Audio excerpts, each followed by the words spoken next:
This next section is called Facet Data to Surface Solid Model.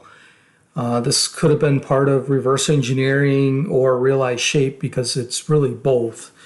Oftentimes customers, they'll get data that's faceted data, whether it's optimized in NX or it's scan data, but it's data that they get that is faceted.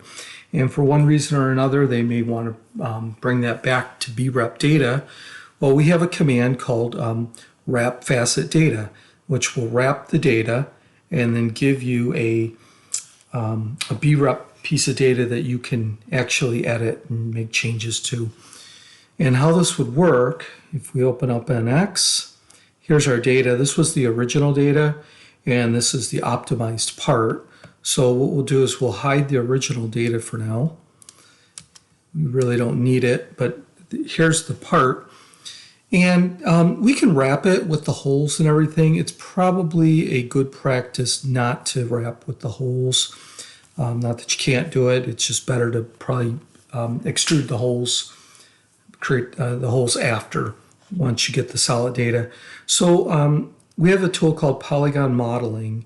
And if you use snip, what it'll allow you to do is to delete these holes out.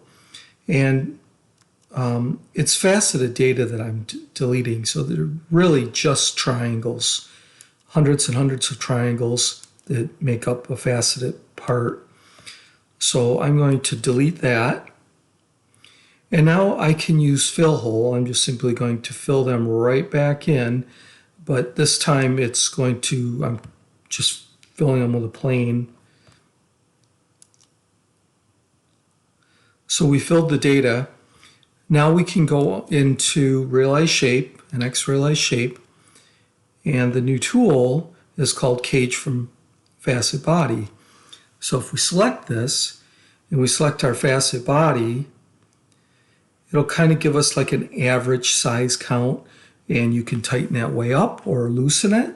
Obviously, the tighter you get it, the more accurate. The more triangles you'll get, the looser, less triangles, less accurate.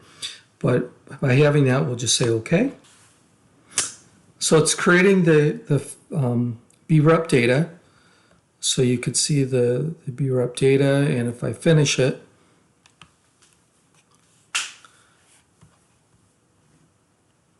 we have the BREP over the faceted data, and we could make more polygons and make it more accurate, however we see fit. But there is our part. Now, if we edit this part, we can make changes to it.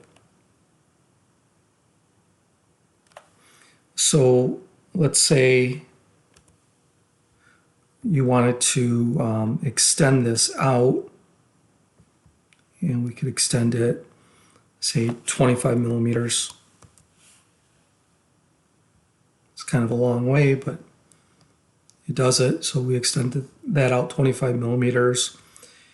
And then possibly we need to, these earlobes.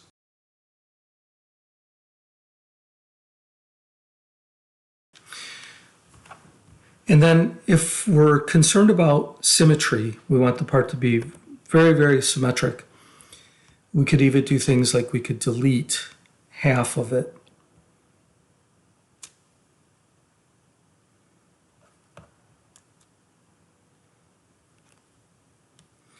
So now we only have half, and then we could fill these holes. This tool is very, very forgiving. So if I want to fill these holes, and I'll make them sharp, and then fill this hole and make it sharp,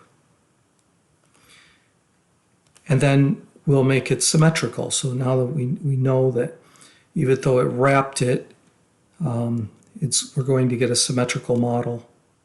And now I have a symmetrical part, but they're not connected. We can easily do that with bridge face. So if I want to bridge that face, and we'll make it smooth.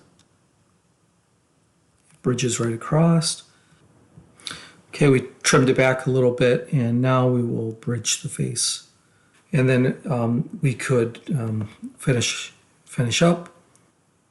And this is a realized shape model. It's BREP data. So now that we have that, we can sketch.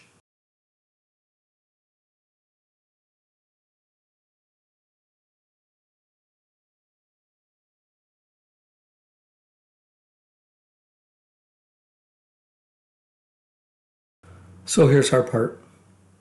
So it was facet data, and now it's BREP data, and we've made some modeling changes to it.